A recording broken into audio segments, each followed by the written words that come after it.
नमस्कार साथियों, मैं मनीष मेवाल आप सभी का आपके अपने चैनल में तहे दिल से स्वागत और अभिनंदन करता हूं। आज हम लोग पढ़ रहे हैं कक्षा 11 की अर्थशास्त्र और अर्थशास्त्र का अध्याय 3 उदारीकरण, निजीकरण और वैश्वीकरण एक समीक्षा। आज हमारा है उसका लेक्चर नंबर 5। आइए जानते हैं आज के लेक्चर में हम लोग क्या पढ़ेंगे। आज हम लोग बात करेंगे निजीकरण की या प्राइवेटाइजेशन जिसको कहा जाता है। अभी तक हम लोगों ने एक जो हमारा टॉपिक है उदारीकरण उसको पूरा कंप्लीट कर लिया। लेक्चर 1 और 2 में मैंने विस्तार से ये बताया है कि किस प्रकार से 1991 में आर्थिक सुधार नीति अपनाई जाती है, किस प्रकार से एलपीजी के जो सुधार है वो भारत सरकार लागू करती है। उस एलपीजी के सुधारों में जो सबसे पहला जो शब्द आता है एल, या जिसे हम लोग कहते हैं लिबरलाइजेशन और हिंदी में उसे कहा जाता है उदारीकरण। तो उदारीकरण हम लोग पूरा पढ़ चुके हैं, 2 लेक्चर्स में अपन लोगों ने उसको खत्म करा है। लेक्चर नंबर 3 और लेक्चर नंबर 4, इन 2 लेक्चर्स में मिलाकर करके हम लोगों ने उदारीकरण को कंप्लीट करा है। अब आज हम लोग पढ़ रहे हैं प्राइवेटाइजेशन या निजीकरण जिसको कहते हैं। जैसा कि हम लोग लास्ट के लेक्चर्स में भी इन चीजों पे डिस्कस करके आ चुके हैं कि जब व्यवस्थाएं 2 प्रकार की हैं, एक समाजवादी व्यवस्था है और एक पूंजीवादी व्यवस्था है। समाजवाद और पूंजीवाद। समाजवाद में जो है वो सरकार के कंट्रोल में होता है और पूंजीवाद में निजी क्षेत्र के कंट्रोल में होता है। और जब 1991 में नीतियां अपनाई गई तो आप ये कह सकते हैं कि भारत की सरकार समाजवाद से कहीं ना कहीं पूंजीवाद की तरफ जा रही है। मतलब भारत की सरकार जितने भी अपने सरकारी उद्योग हैं उनको किसमें चेंज कर देगी? निजी उद्योगों। उनको किसमें चेंज कर देगी? प्राइवेट इंडस्ट्रीज में चेंज कर देगी। तो सरकारी उद्योगों को क्या करना? प्राइवेट इंडस्ट्रीज में चेंज करना है, प्राइवेट उद्योगों में चेंज करना है। अब ये चेंज कैसे होंगे? ये चेंज 2 प्रकार से हो सकते हैं। या तो सरकार बेच दे, उनको पूरा का पूरा बेच दे, ठीक है, नीलामी लगवा दे कि हाँ भाई कौन सी कंपनी है ये उद्योग खरीदना चाहती है, उसको बेच दिया। या उसके अलावा ये भी कर सकती है, जैसे मान लीजिए कि टोटल जितना भी वहां का रेवेन्यू हो, प्रॉफिट हो, जितनी भी लागत हो, सब कुछ हो, उसमें 100% है टोटल। 100 में से मान लीजिए सरकार चाहती है कि नहीं कुछ थोड़ा बहुत प्राइवेट को शेयर दे दिया जाए। मान लीजिए 40% सरकार ने खुद के पास रखा और 60% किसको बेच दिया? प्राइवेट को बेच दिया। मतलब प्राइवेट के हाथ में उसको ज्यादा सौंप दिया। मतलब ज्यादा जो उस पर कंट्रोल है, ओनरशिप है, वो किसकी हो जाएगी? प्राइवेट सेक्टर की हो जाएगी। तो इस प्रकार से सरकारी उद्योगों को निजी उद्योगों में बदल दिया जाता है। जब इन सरकारी उद्योगों को निजी उद्योगों में या प्राइवेट इंडस्ट्रीज में चेंज कर दिया जाता है, उसी को हम लोग क्या कहते हैं? निजीकरण कहते हैं, प्राइवेटाइजेशन कहते हैं। प्राइवेटाइजेशन करने के कुछ उद्देश्य थे, जैसे कि आप आज भी हाल फिलहाल में भी सुनते होंगे कि जो अभी जो हाल फिलहाल सरकार है, केंद्र सरकार, मोदी जी की सरकार, वो निजीकरण के काफी समर्थन में है, ठीक है। जैसा आप लोगों ने सुना होगा कि रेलवे में प्राइवेट ट्रेन चला दी, एयरपोर्ट जो थे वो सरकारी एयरपोर्ट जो प्राइवेट को सौंप दिए। तो वो भी क्या है? वो भी निजीकरण या प्राइवेटाइजेशन है। जब भी क्या हो कि जो सरकारी उद्योग है वो निजी उद्योगों को बेच दिए जाए, निजी उद्योगों के हाथ में सौंप दिए जाए, वो निजीकरण कहलाता है। और प्राइवेटाइजेशन में आप ये एक चीज भी देख सकते हैं, निजीकरण में ये भी होगा कि आपको ज्यादा जो स्वामित्व है किसी भी चीज में, ज्यादा जो स्वामित्व आपको देखने को मिलेगा वो किसका देखने को मिलेगा? निजी क्षेत्र का देखने को मिलेगा, प्राइवेट सेक्टर का देखने को मिलेगा। निजीकरण का सभी देशों में अपने अपने हिसाब से बेनिफिट्स और नुकसान होते हैं, ठीक है। कुछ फायदे भी हैं, कुछ नुकसान भी है। जैसा कि अगर मैं बात करूं भारत में, अगर भारत में निजीकरण के फायदे हैं, बिल्कुल सही है। फायदे जो सारी जगह में देखने को मिल रहे हैं वो फायदे हमें भारत में भी देखने को मिलेंगे। जैसे कि फॉर एग्जांपल प्राइवेटाइजेशन जो हो जाता है, तो प्राइवेट कंपनी क्या है? प्राइवेट कंपनी हमेशा उत्पादन को बढ़ाने की सोचती है, हमेशा प्रोडक्शन को बढ़ाने की सोचती है। और जब वो प्रोडक्शन बढ़ाती है, उत्पादन बढ़ाती है, तो उससे क्या होता है? देश में जीडीपी बढ़ती है। परंतु आप एक सरकारी कर्मचारी को देखिएगा, सरकारी कर्मचारी कभी भी इतने लगन से काम नहीं करता है। सरकारी कर्मचारी जितना मन लगा करके, जितना मेहनत कर रहा है उस पोजीशन पे पहुंचने के लिए, अगर उतनी ही मेहनत वो बाद में भी कर लेना, सच में सरकारी उद्योग हो या सरकारी कोई सी भी संस्था हो, काफी आगे तक जा सकती है, काफी विकास करेगी। परंतु सरकारी जो व्यक्ति होता है वो अपने आप को ऐसा समझता है कि नहीं सरकार का है, जैसा चल रहा है वैसा चलने दो। परंतु प्राइवेट में क्या होता है कि हर लोगों पे किसी ना किसी की क्या होती है? नजर होती है। और हमेशा बस सभी के दिमाग में एक ही बात रहती है, मालिक देख रहा है। अगर हमने सही से काम नहीं करा तो मालिक हमें हटा देगा, अगर हमने सही से काम नहीं करा तो मालिक क्या कर देगा? हमें यहां से हटा देगा, नौकरी से हमें हाथ धोना पड़ेगा। ऐसी बातें उन लोगों के दिमाग में रहती है और कभी भी उनको प्राइवेट सेक्टर में नौकरी से निकाल दिया जाता है अगर वो सही काम नहीं करते। ये प्राइवेट सेक्टर का एक नुकसान भी है कि कभी भी नौकरी से निकाल दिया जाता है। परंतु उत्पादन बढ़ाने में निजीकरण, प्राइवेटाइजेशन बेहतर है। एक चीज अपन लोगों ने ये भी देखी थी कि कभी भी प्राइवेट सेक्टर अपने संसाधनों का गलत प्रयोग नहीं करता। सरकारी क्षेत्र क्या होगा, अगर वहां से कोई प्रॉफिट भी नहीं हो रहा है तो भी लगातार वो वहां पर लगाता ही जाएगा, लगाता ही जाएगा, लगाता ही जाएगा, ये संसाधन भी लगा दिए, वो संसाधन भी लगा दिए, वो खूब खर्चा करेगा। पर प्राइवेट सेक्टर एक हद पर आकर के देखेगा कि अगर मुझे प्रॉफिट नहीं हो रहा तो मैं यहाँ पर क्यों खर्चा कर रहा हूं, तो वो क्या कर देगा, प्रोडक्शन को रोक देगा। इससे क्या होगा, हमारे जो संसाधन है वो खराब होने से बच जाएंगे। नुकसान जो है प्राइवेटाइजेशन के बहुत से नुकसानों में, जैसे मैं बीच में एक बार सोशल मीडिया पे भी पढ़ रहा था कि प्राइवेटाइजेशन बस वही है जहां पर आप एक डॉक्टर को सरकारी हॉस्पिटल में जब दिखा के आते हैं तो कुछ भी नहीं लेता, और जब आप उसको अपने घर पे दिखाते हैं या प्राइवेट हॉस्पिटल में दिखाते हैं तो 500 रुपये ले लेता है। उतना ही टाइम वो हॉस्पिटल में दे रहा है और उतना ही टाइम वो आपको घर पे या प्राइवेट हॉस्पिटल में दे रहा है, तो वह प्राइवेटाइजेशन है। मतलब आप कह सकते हैं कि प्राइवेटाइजेशन, निजीकरण कहीं ना कहीं गरीबों के लिए, पिछड़ों के लिए एक उचित व्यवस्था नहीं मानी जाती है। ठीक है, क्योंकि जो निजीकरण है वो किसको जन्म दे रहा है, पूंजीवाद को जन्म दे रहा है, और पूंजीवाद में कहीं ना कहीं हम ऐसा मानते हैं कि वो अमीरों की व्यवस्था है, जो अमीर वर्ग के लोग होते हैं उनकी व्यवस्था, और समाजवाद जो है वो गरीबों की व्यवस्था है। परंतु अब भी हम लोग अर्थशास्त्र पढ़ रहे हैं और अर्थशास्त्र में हम लोग अर्थव्यवस्था पे फोकस करते हैं, ना कि सामाजिक व्यवस्था पे। यहाँ पे अर्थव्यवस्था को मेंटेन करके चलना बहुत जरूरी है, और अर्थव्यवस्था को मेंटेन करने में निजीकरण का एक महत्वपूर्ण रोल होगा।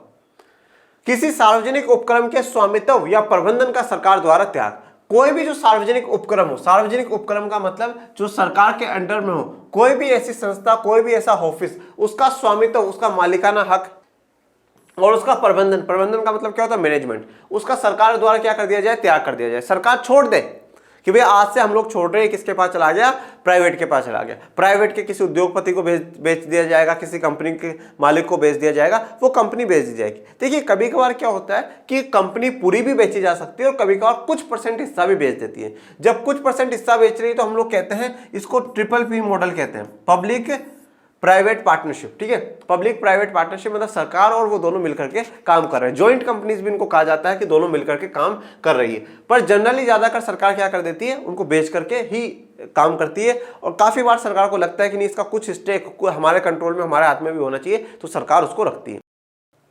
तो निजीकरण या प्राइवेटाइजेशन की अगर कोई भी डेफिनेशन पूछी जाए तो आप एक बिल्कुल आसान सी डेफिनेशन देंगे कि किसी भी सार्वजनिक उपक्रम के स्वामित्व या प्रबंधन का सरकार द्वारा त्याग कर देना ही निजीकरण कहलाता है।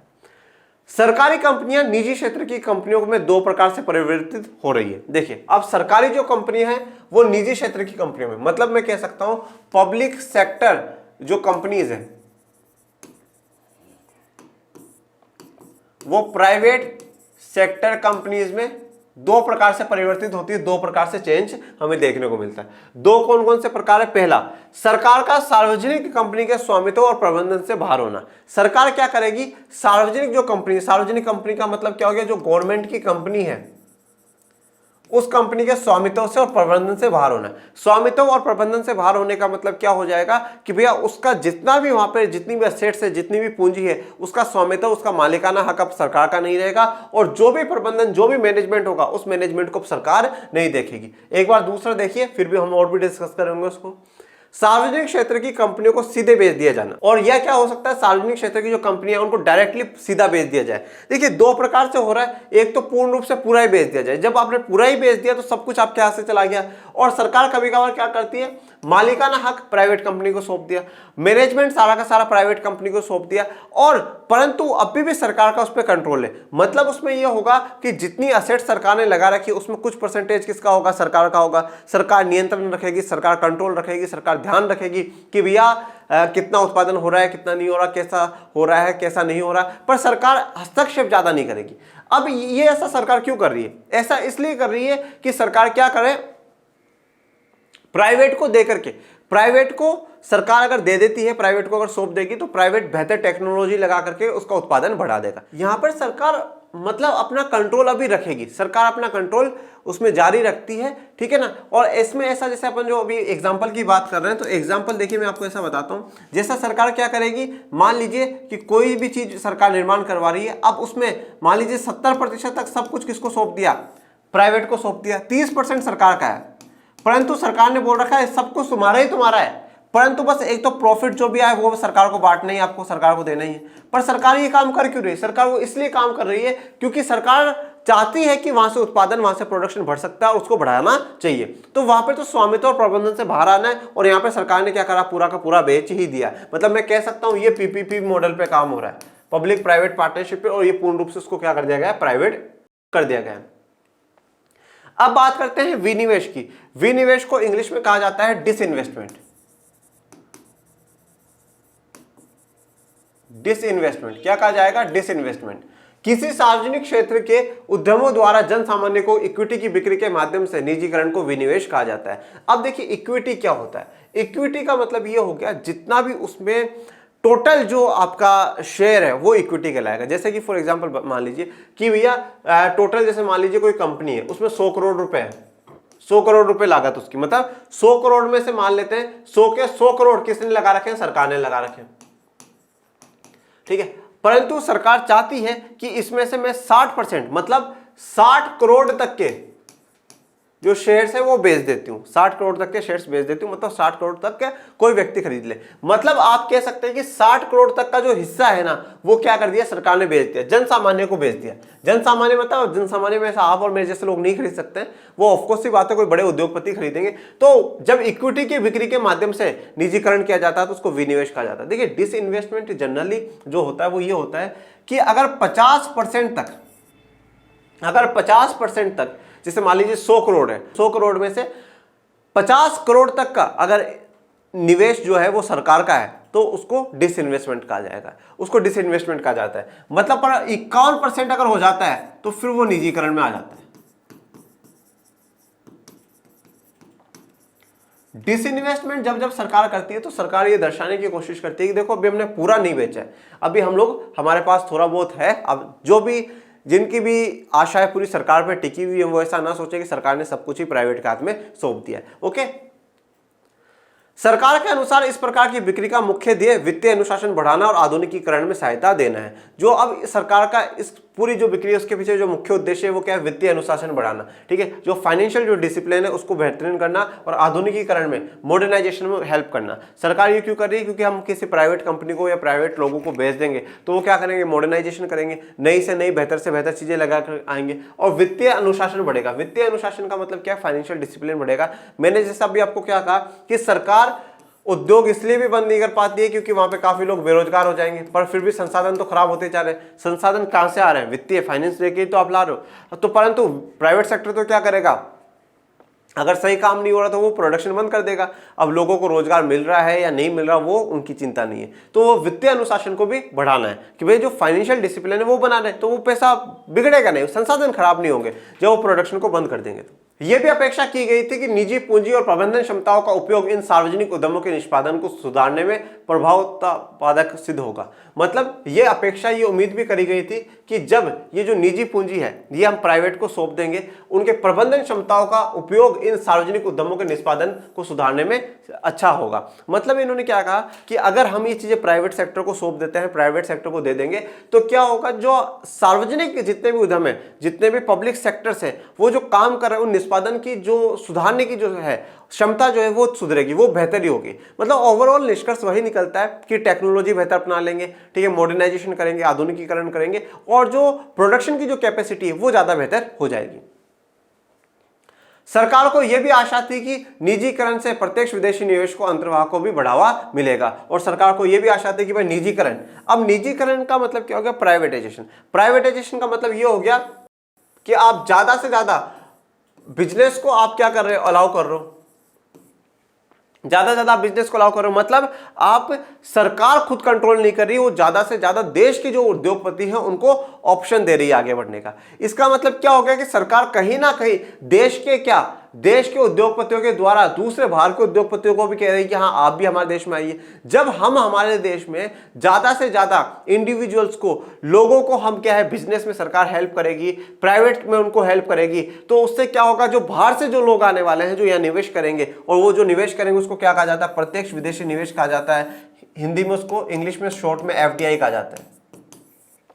उस FDI में बढ़ोतरी होगी क्योंकि यहाँ के जो लोग हैं, भारत के जो लोग हैं वो तो निवेश कर ही रहे हैं। अब इनको देख करके बाहर के लोग भी आएंगे कि चलो भैया भारत, चलो भारत में निवेश करेंगे, वो फॉरेन डायरेक्ट इन्वेस्टमेंट कहलाएगा। इसे मैं लिख देता हूं यहाँ पर इंग्लिश में, FDI क्या होगा, फॉरेन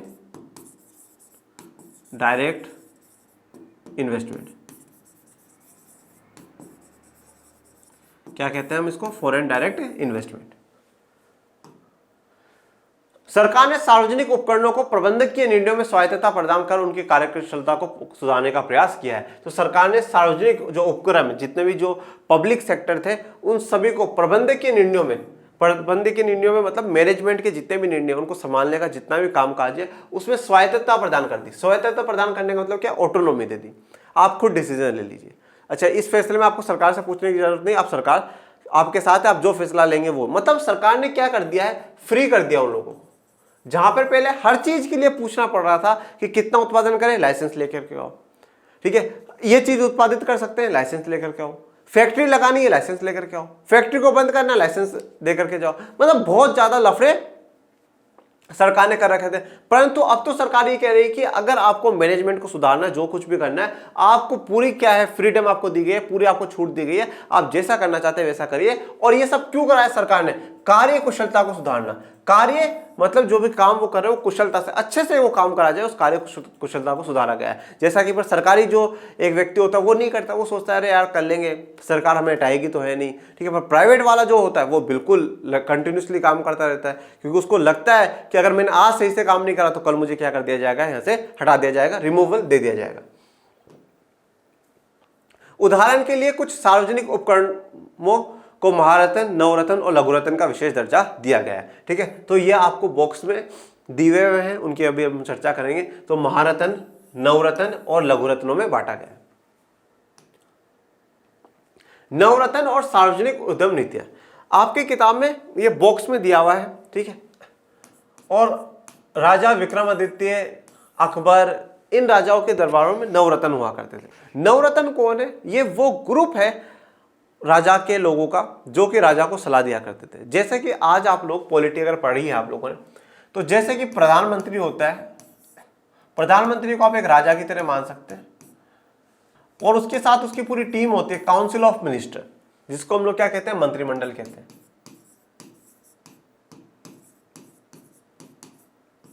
उसको क्या कहते हैं? मंत्रिमंडल कहते हैं, ठीक है। एक क्या है? राजा, पीएम, और दूसरा सीओएम, काउंसिल ऑफ मिनिस्टर, जिसे हम लोग क्या कहते हैं? मंत्रिमंडल कहते हैं। इस मंत्रिमंडल को कौन बनाता है? पीएम ही बनाता है, ठीक है। और ये सारे के सारे क्यों बनाए गए? इस पीएम को सुझाव देने के लिए, एडवाइस देने के लिए। उसी प्रकार से पहले के समय में क्या हुआ करता था? राजा जो भी है वो अपने दरबार में कुछ लोगों को अपॉइंट करके रखता था, जो क्या हो अलग अलग मुद्दों पर, अलग अलग विषय पर खूब ज्ञान रखते थे, और जब भी राजा को सलाह की आवश्यकता होती थी वो सलाह प्रदान करते थे। जैसे कि आप नवरत्नों में देखेंगे, ठीक है। तो नवरत्न में मतलब है जो 9 लोग हैं उनको अपॉइंट करा गया जो अलग अलग क्षेत्रों में थे। जैसे बिरबल एक था, बिरबल थे अकबर के दरबार में, तो नवरत्नों में से एक थे, ठीक है। तो अब सरकार ने यहाँ पे सार्वजनिक उद्यम जो है, जो सार्वजनिक से जो पब्लिक सेक्टर की जो फैक्ट्रीज है या इंडस्ट्रीज है, उनके लिए कौन से नवरत्नों की बात करी वो समझते हैं। नव उदारवादी वातावरण में सार्वजनिक उपक्रमों की कुशलता बढ़ाने, उनके प्रबंधन में व्यवसायीकरण लाने और उनकी स्पर्धा क्षमता में प्रभाव सुधार लाने के लिए सरकार ने सार्वजनिक क्षेत्र के उपक्रमों का चयन कर उन्हें महारत्न, नवरत्न और लघुरत्न घोषित कर दिया। देखिए अब नव उदारवादी वातावरण, नव उदारवादी वातावरण का मतलब क्या होता है? उदारवादी तो हम लोग समझ रहे हैं, नव उदारवादी का मतलब हो गया जो और भी आने वाले समय का जो नया बिल्कुल सिस्टम है, उस सिस्टम के तहत सार्वजनिक उपक्रमों की जो कुशलता है, उनका जो कार्य करने का जो तरीका, उसको बढ़ाने के लिए, प्रबंध में व्यवसायीकरण लाने के लिए, व्यवसायीकरण का मतलब क्या हो गया? प्रोफेशनलिज्म लाने के लिए। और प्रोफेशनलिज्म कब आ सकता है? जब उस चीज का आपको काफी नॉलेज हो, आपको काफी ज्ञान हो, ठीक है। तो जो प्राइवेट वाला है ना, प्राइवेट वाले को, जैसे मैंने आपको पहले भी एक एग्जांपल दिया था कि अगर मैंने 5-6 साल से मैं पढ़ा रहा हूं ना, तो मैं पढ़ा सकता हूं। मैं कपड़े का धंधा खोलूंगा तो मैं काम नहीं चलेगा मेरा, मैं वहां सक्सेस नहीं हो सकता हूं। हाँ, पर मैं पढ़ाऊंगा तो हो सकता है मैं सक्सेस हूं। हाँ, और कोई व्यक्ति है 5-6 साल से कपड़ों की दुकान पे काम कर रहा है, वो पढ़ाने आ जाए तो वो सक्सेस नहीं होगा। हाँ, वो कपड़े की दुकान खोलेगा तो ज्यादा सक्सेस होगा। मतलब क्या हो जाएगा? बिल्कुल आपको प्रोफेशनलिज्म जो है ना वो देखने को मिलेगा। स्पर्धा क्षमता में प्रभावी सुधार लाने के लिए, स्पर्धा क्षमता मतलब जो कॉम्पिटिटिव जो कैपेसिटी है उसमें भी और भी सुधार आएगा, क्योंकि सब देखेंगे कि यार वो कंपनी ज्यादा तरक्की कर रही है, वो क्यों कर रही है, मैं क्यों नहीं कर रहा। मेरी कंपनी की भी ज्यादा उत्पादन होना चाहिए, ज्यादा से ज्यादा हमारा प्रॉफिट होना चाहिए। प्रॉफिट कम होगा तो कैसे चलेगा? ये सारी बातें। सरकार ने सार्वजनिक क्षेत्र के उपक्रमों का चयन कर उन्हें महारत्न, नवरत्न और लघुरत्न घोषित कर दिया है। तो सरकार ने महारत्न, नवरत्न और लघुरत्न, इनकी मतलब टोटल कैपेसिटी कितनी है कि भैया वो कितनी कैपेसिटी का मतलब उत्पादन करते हैं, कितना उनके पास रेवेन्यू आता है, इन सब आधारों पर उनको बांटा गया है महारत्न, नवरत्न और लघु रत्न। उन्हें कंपनी के कुशलतापूर्वक संचालन और लाभ में वृद्धि करने के लिए प्रबंधन और संचालन कार्यों में अधिक स्वायत्तता दी गई है। अब ये बांट करके करा क्या गया है, मतलब अगर कोई कंपनी बहुत बड़ा संचालन कर रही है, बहुत बड़ी कंपनी है, बहुत बड़े लेवल पे चल रही है और काफी लाभ कमा रही है, तो उन कंपनी को ठीक है किस में डाल दिया गया, महारत्न में डाल दिया गया। थोड़ा कम है तो नवरत्न, और थोड़ा अभी बेहतर कर रही है पर बेहतर हो सकती है और भी बेहतर हो सकती है, उनको लघु रत्नों में डाल दिया। तो उनका कुशलतापूर्वक संचालन चलाने के लिए, संचालन मतलब वो सही से अच्छे से वो चलती रहे, कुशलतापूर्वक वो चलती रहे और लाभ में वृद्धि हो। और लाभ में वृद्धि कब होगी, जब उत्पादन में वृद्धि होगी। उत्पादन में वृद्धि होगी मतलब जीडीपी में भी हमारे वृद्धि होगी। इन सब के लिए प्रबंधन में, मैनेजमेंट में और संचालन, डायरेक्शन में, संचालन कार्य उसको चलाने के लिए जो भी कार्य करने होते हैं उन सब में अधिक स्वायत्तता दी गई। उनको भी, सरकारी उपक्रमों को भी फ्री छोड़ा गया कि आपको जो डिसीजंस लेना है, जैसे भी कार्य करना है करिए, परंतु कुशलतापूर्वक संचालन होना चाहिए और लाभ में क्या होनी चाहिए, वृद्धि होनी चाहिए, लाभ में बढ़ोतरी होनी चाहिए। लाभ कमा रहे उपक्रमों को भी अधिक परिचालन, वित्तीय और प्रबंधकीय स्वायत्तता प्रदान कर दी गई। और जो लाभ कमा रहे उपक्रम जो फायदा में है, वो उनको उपक्रमों को भी क्या कर दिया गया, अधिक परिचालन, वित्तीय और प्रबंधकीय स्वायत्तता प्रदान कर दी गई। मतलब उनको भी अपना बिजनेस चलाने की पूरी आजादी दी गई। फाइनेंशियली भी उनको छूट दिया गया कि आप कहीं से भी लोन लीजिए, कैसे पैसा करिए, ठीक है, और जैसा भी आपको मैनेज करना आप बिल्कुल वैसा मैनेज कर सकते हैं। केंद्रीय सार्वजनिक क्षेत्र के उद्योगों को भिन्न पद प्रदान किए गए, ठीक है। अब वो अलग अलग पद कौन से, वो देखो, एक को डाला गया कौन सी कैटेगरी में, महारत्न की कैटेगरी में, फिर नवरत्न की कैटेगरी में, और फिर एक है लघु रत्न की कैटेगरी। इन तीन कैटेगरियों में सार्वजनिक जो उद्योग है उनको बांटा गया है। सबसे पहले बात करते हैं महारत्न की। इंडियन ऑयल कॉर्पोरेशन लिमिटेड, ठीक है, तो इंडियन ऑयल कॉर्पोरेशन जो लिमिटेड है उसको किस में डाला गया है, महारत्न में। Steel Authority of India limited, इसको डाला गया है किसमें, महारत्न में। फिर नवरत्न में आ जाइए, हिंदुस्तान एरोनॉटिक्स लिमिटेड, महानगर टेलीफोन निगम लिमिटेड, इसको नवरत्न में। फिर लघु रत्न में आ जाइए, भारत संचार निगम लिमिटेड, क्या है, बीएसएनएल, ठीक है, और ये जैसे Steel Authority of India Limited, SAIL, okay.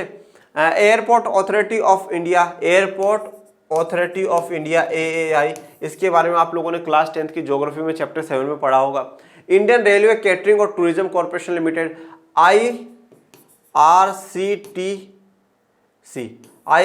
क्या है बेटा, Indian railway catering tourism corporation limited. कभी अगर आप लोगों ने रेलवे में सफर करा होगा, ठीक है, तो आपसे वो लोग बहुत सी बार पूछने आते हैं, सर लंच लेंगे, ब्रेकफास्ट लेंगे, ठीक है, बुक करवा दीजिए, ऑर्डर करवा दीजिए। वो आईआरसीटीसी क्या है, एक सरकार के अधीन में एक कंपनी, पर वो है प्राइवेट, तो वो चार्जेस करते हैं। वो चार्जेस एक्चुअल में उन लोगों से भी करते हैं जो रेलवे के कर्मचारी होते हैं। जैसे मेरे फादर रेलवे के कर्मचारी हैं, परंतु अगर उनसे पास मिलता है, उनको उनकी टिकट नहीं लगती, परंतु जब अगर हम उनसे कुछ ऑर्डर करते हैं तो वो हमसे चार्जेस लेंगे, क्योंकि आईआरसीटीसी सरकार के अंडर में है। सरकार के अंडर में तो सभी काम कर रहे हैं, क्योंकि सरकार सबसे पहले है, क्योंकि सरकार को जनता ने चुना है, परंतु वो प्राइवेट है और प्राइवेट के रूप में वो काम करे। उनको किस में डाला गया, लघु रत्न में डाला गया।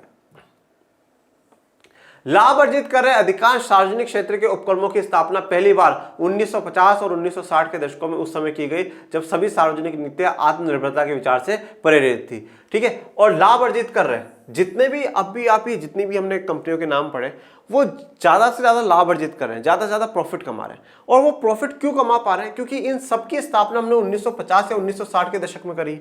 और 1950-1960 के दशक में सरकार पूरा जोर लगा रही थी इंडस्ट्रियल सेक्टर को बढ़ाने के लिए। क्यों बढ़ाने के लिए, क्योंकि आत्मनिर्भरता का विचार था कि सब कुछ जो भी उत्पादन करें वो हम लोग ही करें, हमें बाहर से कुछ भी ना मंगवाना पड़े। आत्मनिर्भरता के विचार से उन पर खूब पैसा करा गया, खूब फंडिंग उनको करी गई और खूब ज्यादा से ज्यादा बेहतर टेक्नोलॉजी देने की कोशिश करी गई। तो इसलिए आज वो अच्छी स्थिति में वो लाभ कमा रही है। तो यहां से एक बात ये भी मिल जाती है, जरूरी नहीं है कि सरकार के क्षेत्र बेकार ही हो, ठीक है। अगर लोग ईमानदारी से काम करें और सरकार का पूरा सपोर्ट होता है तो सरकारी क्षेत्र भी आगे जा सकते हैं। मैं हमेशा एक इस चीज़ के, काफ़ी लोग कहते हैं अरे यार क्या सरकार इतनी नौकरियां वोकरियां फालतू, प्राइवेट कर देना चाहिए, प्राइवेट में कितना बढ़िया। देखिए कभी भी है ना, ये हल नहीं है, ये हल नहीं है कि आप बिल्कुल पूरा प्राइवेट कर दो। यार अगर सरकार के क्षेत्र में, सरकार के ऑफिस में अगर सही से व्यक्ति काम नहीं कर रहा तो आप थोड़ा सा नियम बदलो, कुछ ऐसे नियम लगाओ जिससे कि वो सही से काम कर पाए, आप उस पर नजर रख पाए या और कुछ कर पाए, ऐसा कुछ कर पाए, ठीक है। या आप ऐसा कर ले कि नहीं भाई जो उस एरिया के सांसद है वो सांसद उन सरकारी क्षेत्रों पे, सरकारी ऑफिस पे नजर रखे। कुछ भी मतलब आप अपनी व्यवस्थाओं में सुधार तो कर सकते हैं। जैसे मान लीजिए आज कोई व्यक्ति है, अब उसमें कोई परेशानी है, अब हम क्या कहें, मार दो इसको, मार दो इसको, खत्म ही करो इसको, ये इलाज थोड़ी है यार। उसमें जो समस्या है, जो उसकी बुरी आदत है, वो छुटवा देनी चाहिए ना। तो यही सरकारी क्षेत्र की बात है कि आप सरकारी को पूरा खत्म मत करो, पूरा बिल्कुल भी खत्म मत करो। और एक्चुअल में जब है ना डिमांड कम होती है ना और सप्लाई, डिमांड ज्यादा हो और सप्लाई कम होना, तो बहुत, जब सप्लाई किसी चीज की बहुत कम होती है ना तो लोग उसके लिए तड़पते हैं। सरकारी नौकरियों में बस यही हालात है, एक एक पोस्ट पे लाखों बच्चे बैठते हैं, सप्लाई बहुत कम है, तड़प है लोगों को बस उसके पाने की। और वो जब उसको पा लेते हैं ना, उनको लगता है कि मैंने जीवन में सर्वोच्च काम मैंने कर लिया। तो सरकार को थोड़ा सा कंपटीशन इजी करना चाहिए, सरकार को सीटें बढ़ानी चाहिए, ठीक है, सरकार को सीटें बढ़ानी चाहिए, मेडिकल कॉलेजेस सरकार को ज्यादा से ज्यादा खोलने चाहिए, सरकार को जो दफ्तरों में काम लोग कर रहे हैं, दफ्तरों में काम में सरकार को बढ़ोतरी करनी चाहिए। मैं मेरे पर्सनली मैं बताता हूँ, मेरे फादर की बात बताता हूँ कि मतलब मेरे फादर जिस पोस्ट पे जब उन्होंने ज्वाइन करा था 97-98 के दौर में, उस समय के बाद आज तक उस पोस्ट पे वापस वैकेंसी नहीं आई है। अब होता है क्या है, लोग रिटायर होते जाते हैं, उनके काम को उनमें बांट दिया जाता है।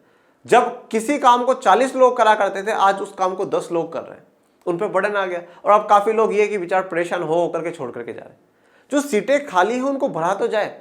आज भी अगर सारी राज्य सरकारें, केंद्र सरकारें सब मिलकर के ईमानदारी से रोजगार देने की शुरुआत कर देना, आज भी हर डिपार्टमेंट में लाखों सीटें खाली हैं, लाखों सीटें खाली। आप सरकारी स्कूलों में जाइए, टीचर नहीं है, कॉलेजों में जाइए, टीचर नहीं है, किसी दफ्तर में जाइए, अधिकारी नहीं है, तो अपॉइंट करिए ना यार। ये लाखों की जनसंख्या में जो लोग खड़े हैं, चाह रहे हैं कि नहीं हमें नौकरी चाहिए, हमें नौकरी चाहिए, लाखों लोग खड़े हैं, उनको अपॉइंट करो ना। क्यों नहीं कर रहे हो, क्यों नहीं कर रहे हो? क्योंकि हम चाह ही नहीं रहे कि नहीं सरकारी में लोग आए। पर सरकारी क्षेत्र का एक अपना महत्व है, एक अपनी इंपॉर्टेंस है। हाँ, मानते हैं कि वहां भ्रष्टाचार, करप्शन सब कुछ होता होगा। और देखिए, और एक चीज एक्चुअल में होती भी क्या है, जैसे मान लीजिए आज मैं हूं, मुझे अगर महीने का 1.5 से 2 लाख 2.5 लाख रुपए मिलता है, ठीक है। अब मैंने जितनी पढ़ाई करी, मैंने पढ़ाई में लाखों रुपए खर्च कर दिए, और अब मुझे कुछ महीने का 50,000 60,000 रुपए मिलता है। मतलब मुझे उस पढ़ाई के लेवल का तो मुझे क्या हुआ, वापस मिल नहीं पाया, उस पढ़ाई के लेवल का तो वापस मिल नहीं पाया। तो फिर व्यक्ति क्या करता है, गलत तरीकों से पैसा कमाने की सोचता है, गलत तरीकों से पैसा कमाने की सोचता है। तो हमें क्या करना चाहिए, सरकार को ऐसा करना चाहिए कि जितने भी सरकारी पोस्ट पे लोग हैं उनको एक तो बेहतर इनकम देनी चाहिए, अच्छी इनकम देनी चाहिए, और उस इनकम के साथ कुछ ऐसे प्रावधान करने चाहिए जैसे कि भाई अगर आप कभी किसी गलत काम में आ जाते हैं तो आपको सस्पेंड करा जा सकता है, निकाला जा सकता है। ये मन में थोड़ा रहना चाहिए कि नहीं भैया आपको सरकारी नौकरी से भी निकाला जा सकता है। ऐसे प्रावधान करें, ज्यादा से ज्यादा लोगों को सरकार अपॉइंट करे और उनमें काम का डिस्ट्रीब्यूशन कर दिया जाए, उनमें काम का डिस्ट्रीब्यूशन कर दिया जाए। काम का अगर डिस्ट्रीब्यूशन वो कर देंगे और वो अच्छे से काम करे तो सब कुछ अच्छे से चलेगा। क्योंकि ये नहीं है ना कि आप सरकारी क्षेत्र में सही से काम नहीं हो रहा तो हटा दो, ये कोई वो नहीं होता। अच्छे से काम तो कभी कभार, मान लीजिए हम घर में हैं, माँ बाप के लिए बच्चे भी नहीं करते तो वो बच्चों को घर से बाहर निकाल देते, क्या नहीं निकालते।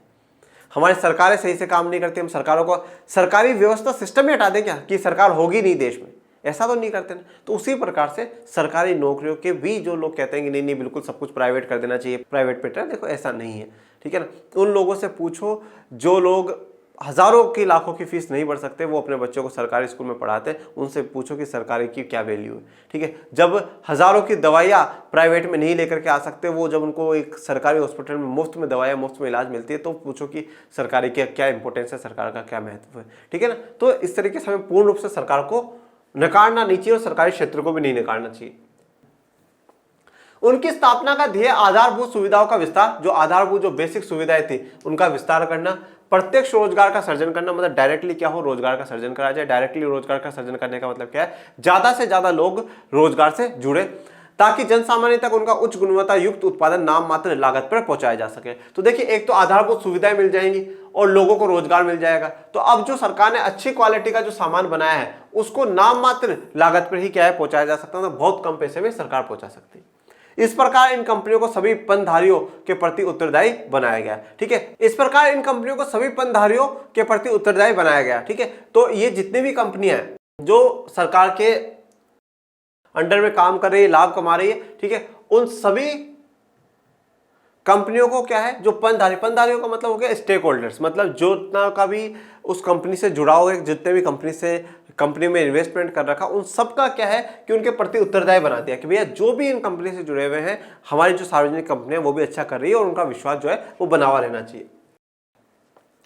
इस नाम के अलंकरण के बाद से इन कंपनियों के निष्पादन में निश्चय ही सुधार आया है, ठीक है। जो ये नाम दिया है महारत्न, नवरत्न, उसके बाद इनके कंपनियों के जो निष्पादन कार्य है उसमें जरूर सुधार ही आया है।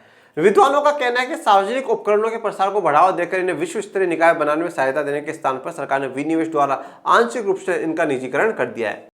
अब देखिए, सरकार अच्छा करे चाहे बुरा करे, कुछ लोग तारीफ करेंगे तो कुछ बुराई करेंगे। कुछ ने कहा कि बहुत अच्छा सरकार ने करा, इस तरीके से बहुत अच्छा है। कुछ का कहना है कि सरकार इनको विश्व स्तरीय भी बनने से रोक रही है, सरकार इनको पूरी छूट नहीं दे रही है। सरकार ने सिर्फ और सिर्फ आंशिक रूप से, अधूरे रूप से ही क्या करा है, छूट दी और उनका निजीकरण करा है। पूर्ण रूप से जो निजीकरण करना चाहिए था सरकार ने वो नहीं करा है।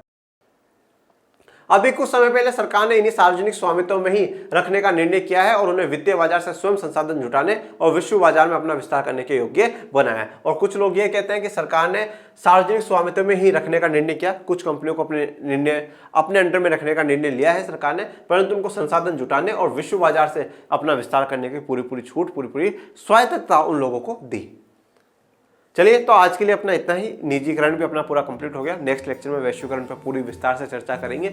आपको कोई भी समस्या, कोई भी डाउट हो, आप कमेंट बॉक्स में मेंशन कर सकते हैं। और कैसा लगा आज का लेक्चर जरूर बताइएगा और पढ़ते रहिए, आगे बढ़ते रहिए। मिलेंगे नेक्स्ट लेक्चर में, तब तक के लिए थैंक यू सो मच। जय हिंद, जय भारत।